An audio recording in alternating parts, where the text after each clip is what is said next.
Hello friends, स्वागत है आपका मेरे IQ एजुकेशन चैनल पर। आज का हमारा टॉपिक है राष्ट्रपति जी के बारे में। और राष्ट्रपति जी के बारे में हमने इससे पिछली वीडियो में भी देखा था, लेकिन इससे पिछली वीडियो में हमने पार्ट फर्स्ट को देखा था राष्ट्रपति जी के बारे में।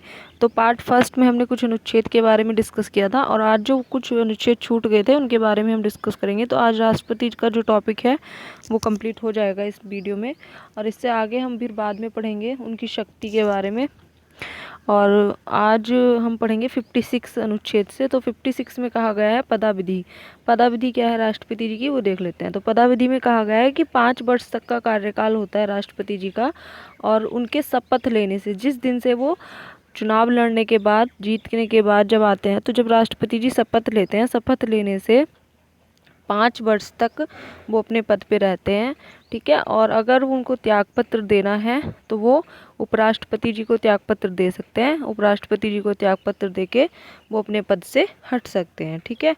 और इसके बाद अनुच्छेद 57 में कहा गया है पुनर्निर्वाचन। पुनर्निर्वाचन में कहा गया है कि एक व्यक्ति कितनी भी बार राष्ट्रपति बन सकता है। ऐसी कोई भारत में समय सीमा तय नहीं है कि एक व्यक्ति एक ही बार राष्ट्रपति बनेगा या 2 बार ही राष्ट्रपति बनेगा। ऐसी कोई समय सीमा तय नहीं है।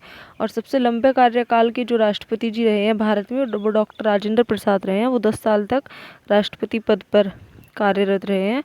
और हमारे संविधान में तो ऐसा कुछ नहीं है कि एक व्यक्ति इतने टाइम तक ही राष्ट्रपति रहेगा, या 2 बार या 3 बार या एक ही बार राष्ट्रपति बनेगा। लेकिन USA के संविधान में ऐसा कहा गया है कि USA में केवल 2 ही बार एक व्यक्ति राष्ट्रपति बन सकता है।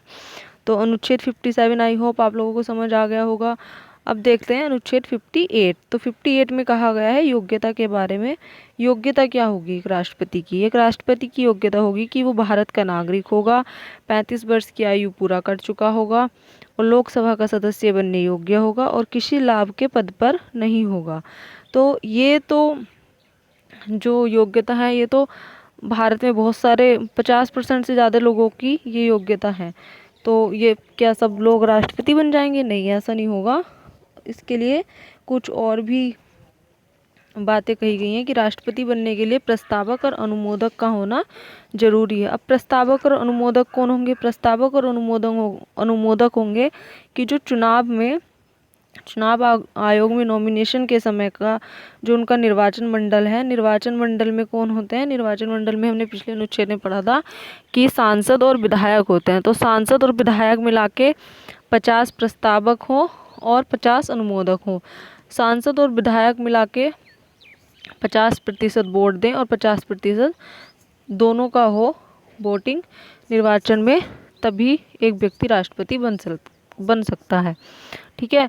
तो आई होप कि अनुच्छेद 58 आपको योग्यता समझ आ गया होगा। ठीक है। और अब इसके बाद हम देख लेते हैं अनुच्छेद 60। अनुच्छेद 60 में कहा गया है शपथ के बारे में। अब राष्ट्रपति जी को शपथ कौन दिलाएगा? राष्ट्रपति जी को शपथ दिलाएंगे मुख्य न्यायाधीश या वरिष्ठ जो न्यायाधीश है वो। तो शपथ कौन दिलाएगा? राष्ट्रपति जी को शपथ दिलाएंगे मुख्य न्यायाधीश सुप्रीम कोर्ट के या वरिष्ठ न्यायाधीश। ठीक है। अनुच्छेद 60 शपथ में कहा गया है। अनुच्छेद 61 में महाभियोग कैसे लाया जाता है? महाभियोग लाया जाता है राज्यसभा में या लोकसभा में। ठीक है। तो लोकसभा और राज्यसभा में महाभियोग कैसे लाया जा सकता है कि अगर राष्ट्रपति जी संविधान का उल्लंघन कर रहे हैं किसी कारण।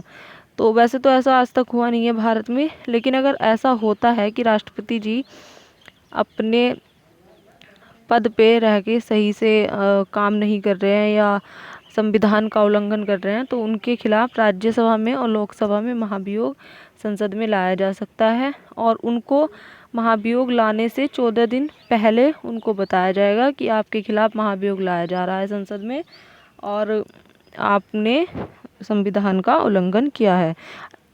तो जो महाभियोग है वो इस 14 दिन पहले राष्ट्रपति जी को उसके बारे में सूचना दे दी जाएगी। वो लोकसभा और राज्यसभा से बिल पास होने के बाद संसद में राष्ट्रपति जी को उनके पद से हटाया जा सकता है। तो ये था महाभियोग। और वैसे ऐसा कभी होता नहीं है कि राष्ट्रपति जी संविधान के खिलाफ कोई कार्य करें या उसका उल्लंघन करें, क्योंकि राष्ट्रपति पद की अपनी एक गरिमा होती है और राष्ट्रपति पद एक जिम्मेदार पद है, तो वो ऐसा करते नहीं हैं। ठीक है, लेकिन अगर ऐसा होता है तो महाभियोग लाया जा सकता है। आई होप कि आप लोगों को ये एक छोटा सा वीडियो था, ये समझ आ गया होगा।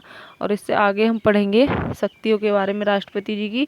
तो जो राष्ट्रपति जी की शक्तियां हैं वो इससे नेक्स्ट वीडियो में पढ़ेंगे, और जो शक्तियों के बारे में राष्ट्रपति जी की हम समझेंगे, उसके बाद जो विधायिका और कार्यपालिका से रिलेटेड एक पूरा जो वीडियो है वो मैं आपको इन तीनों पे, कार्यपालिका, विधायिका और न्यायपालिका के ऊपर बना दूंगी।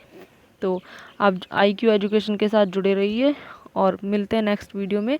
तब तक के लिए नमस्कार।